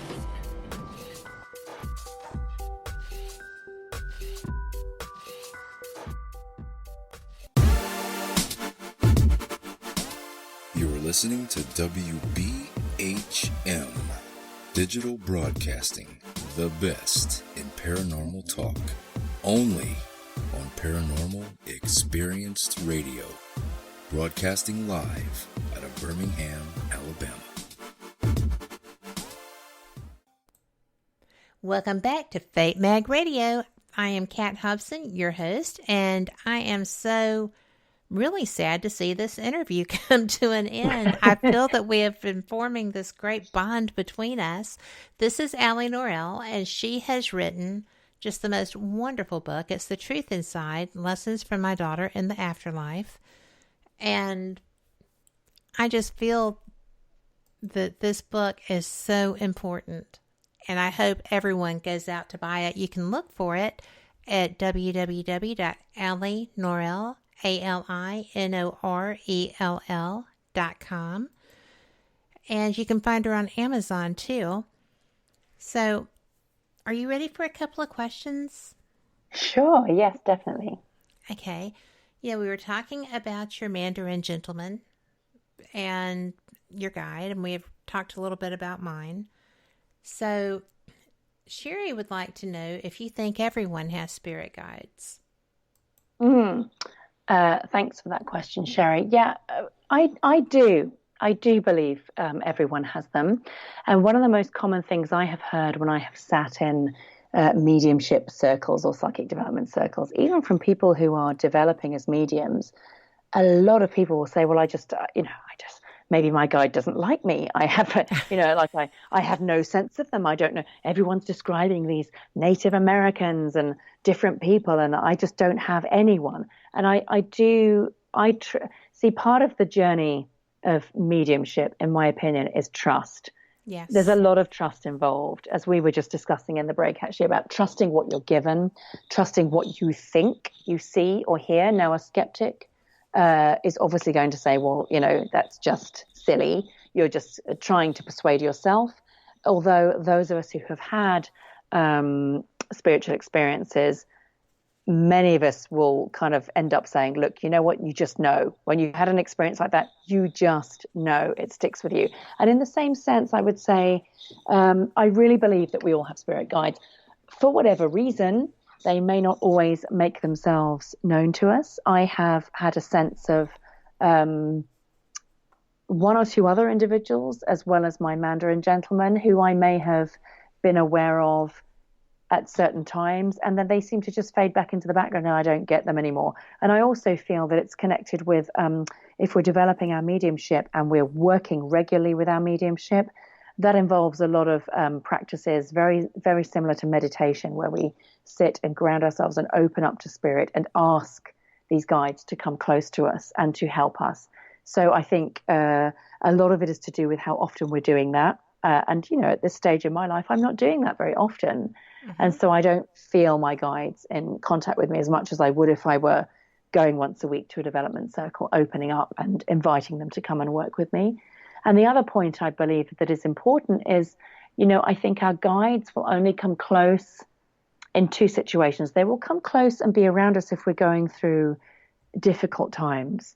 And I would say to anyone actually who may be listening, who is experiencing challenges or grief or trauma at the moment, do trust that your loved ones and your spirit guides in spirit, they are there, they are around you. You may not feel, see, or hear them, but they are there. And if you speak to them in your mind or out loud, perhaps as you're going to bed, they will hear you. I do really believe that. There are a lot of things that I won't say out loud because I can't kind of make it palatable. I always try to make whatever I say on this subject palatable to somebody who may not believe this, but I stand firm on that one. I do believe that we have a lot of support, unseen support. So I believe the guides will come in that situation, and they will also come when you have the correct intention. So, you can't ask your guide, give me the lotto numbers for next week, or, send me, yeah, right, right. Or send me my soulmate. It doesn't work like that. It's not I want this, give it to me. They will come and work with you. Yeah. No, they're not. They will come and work with you for the highest good. And on the odd occasion that I do a sitting for somebody or a reading, when I open to spirit and I connect with them, I always ask, please give me whatever is right for this person to receive at this point in time and for their highest good, which also explains why sometimes we may go to see a medium and they don't tell us what we want to hear, because it's not in our best interest to hear that at that time. And at that point, you have to trust the universe. You do. I think you really do. We have another question. Yeah, sure. Relevant to the spirit guides. And this is from Denise, who says, can a spirit guide be a family member who has passed? Hi, Denise. Well, yes, I believe so. And I was just saying to you, Kat, right, that I really believe that one of my early guides was my grandfather. He passed when I was 4 years old. And I write about the encounter I had with him in The Truth Inside. That was the first what I would call sort of solid spirit encounter I remember having. I was 14 years old and I saw him really clearly during an encounter that I had. And I believe that he's been with me all of my life. I believe he is a kind of a spirit guide to me. In fact, he's my father's father. They were very alike in life. My father's still with us, thankfully. And I have even had situations where I've constantly, when I've been to mediums, they will very often say, oh, is your father in spirit? Because I have him here. That's my grandfather. He turns up every time and he's so like my dad, and he comes with that energy that he's very recognizable. But yes, I do believe that a spirit guide can be a family member who has passed. That's very interesting, because my father passed almost 3 years ago. 2 years ago. Nope, 3. But, it goes so fast. But it's 2 years, because my grandson was due on the date of his death. So it would be 3 years. Oh, wow. Okay. But, it was so bizarre, because his dad died when I was 3. And I was an only grandchild. Okay. And I've always felt like there was a connection. Yeah. And then, when my father passed away, that was unexpected. And later that year I was injured and I had to stay in bed for quite some time. Right. And my daughter-in-law, who was caring for me, kept seeing a man. And I would see a shape of a man. And so I was just like, it's my dad. It has to be my dad. Yeah. And then it was so bizarre, because she and my husband would both hear me call out for them. They weren't both here at the same time, but so they would both hear me call out, and they'd come in here and I'd be sound asleep. Wow. because Okay. medicine. But I think that whoever it was thought that I shouldn't be asleep, that there must be something wrong. Okay. And so they would try to get me help, and it was just the medicine that I was supposed to be asleep. Sure. That's extraordinary. Isn't it, though? And Yeah. I had never had that level of activity in my home. Okay. So it was just the people that were concerned for my well-being were very concerned for my well-being, apparently. Yeah, I hear you. Okay. But, when my dad passed, I had actually said, you know what I do. If there's any way, could you just let me know you're okay? Ah, right. And do you know Okay. that I always thought that you had to go through, like in Beetlejuice, where you have to be gone for a while. You get through the handbook for the recently Yeah. deceased, and then you can go and do your thing. And my dad was here. He passed away at 1 a.m. He was here by 7 o'clock that morning. Yeah. Yeah. And I was just kind of blown away because I didn't think things worked that way. Yeah, in my experience, they do, certainly. I remember after my grandmother passed, we were very close. And I went to her home. Well, in fact, my family gathered at her home afterwards. And I would say half of the people there, some of us, myself, my parents included, are very open to spirit world. Others weren't so much. Many of us felt her presence very strongly. It was as if she was in the house. It was overwhelming.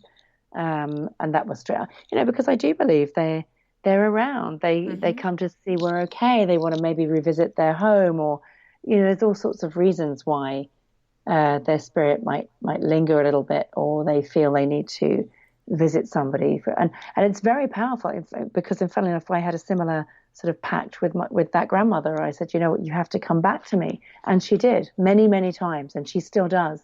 And I think if you've had that understanding with your father, as you describe, I don't doubt that. I'm very sure that he must have visited you. Well, it's really funny because he was talking to people while he was coming toward the end of his time here. And I looked at him and I just said, do you see your dad? Right. Because he was talking. And Yeah. he looked at me and he sat up and looked at me very seriously because he was a very serious man at times. And he said, sweetheart, my dad is dead. And I said, gotcha. Okay. Okay. And I just thought, well, we're not going there again. And this man's not going to ever come see me. And so I said, well, Right. but you're talking to somebody. Who are you talking to?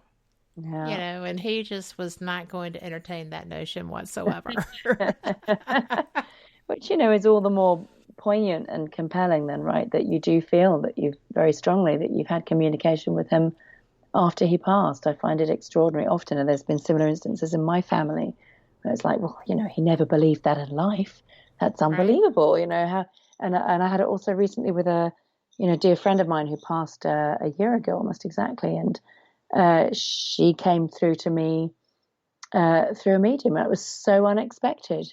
We never discussed this type of thing ever because we were respectful of each other's beliefs, but we didn't ever discuss it. And there she was. It was her for sure. That is interesting. Denise in chat says that at her dad's funeral he was there mingling. And that she couldn't believe he was dead because he looked so real. And it was almost 45 years ago. Wow. So, and I'm sitting there going, my dad never looks like my dad. He looks like a shadow, or I hear him, or, he came as a moth originally. Oh, wow. Okay. And the way that he caught my eye was he was making a straight line flight from the door to my dog. I had a dog that was like 19 years old. And he would come and he would, twiddle around Max's ear because he had one ear that stood up. And finally, I guess he had done it a few times and it caught my eye. And I watched him do it 2 more times. And I mean, just a straight line flying to Max from the doorway. And I was like, wow. Hey. Yeah. And that's it. I think we have to pay attention always to the smaller things because sometimes they're very significant. Well, you know, it's just interesting because Denise said that her dad looked like Elvis, the early Elvis, and Sherry.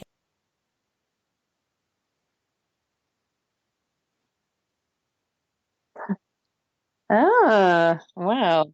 Well, that really would be something. Right. That is such a coincidence that Sherry was hoping for Elvis as a spirit guide, and Denise's dad looks like Elvis. So, Yeah, that is unusual. Yes. And quite random. Yes. Well, our time here is up. I am so very pleased that we had this conversation. Thank you for joining me. Well, thank you so much again, Kat, and thank you to all your listeners also. It's been a real pleasure for me. Thank you. Well, I hope to speak with you again. Likewise, I'm sure we will. I'm sure we will too. This is a very strong connection. So for everyone listening, thank you so very much for doing so, because you know what? This is something that I think matters. This is not the normal, everyday, paranormal oddity kind of experience. This was an intensely personal experience, and you shared it so beautifully. Thank you for that. And for all of our listeners, y'all matter so much. I appreciate that you were able to join us. And if you're listening to this in podcast form as a replay, I hope that you gather as much from it as I have, because I think it's very beautiful.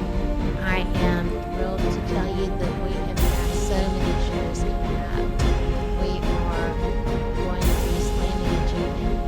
I have got Shelley Burke-Robertson joining me this Wednesday, and her jail is going to be featured on a television show on Friday, March 13th. That's going to be pretty neat. We're going to talk about that and some of the jail.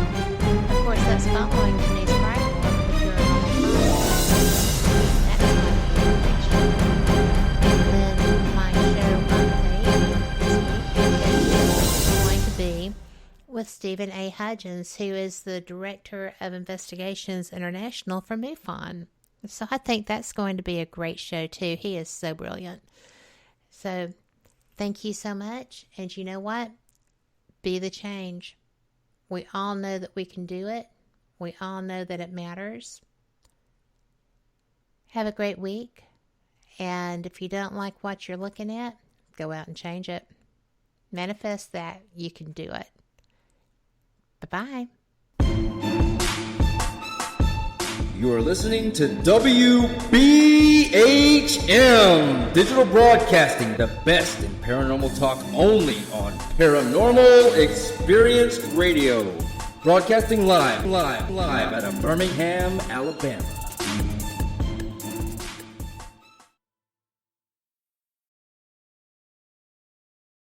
Warning, the following message does not necessarily reflect the views of WBHM-DB or its hosts, guests, listeners, or of any functioning adult in general. In fact, Frank should probably seek professional help. Listener discretion is advised. Hi there, Frank Lee here. I thought that I would spend a few moments telling you about the positivity from the network here. The overall message of para-unity and happiness, and how everyone here wants to get along with everyone out there, and how everything is just wonderful. Wait, Kat's not looking. Okay, I've got something to really tell you.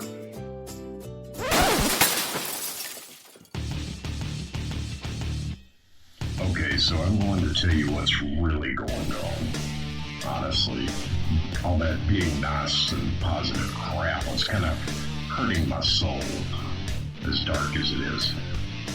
So, what's really happening? Well, you see it all the time.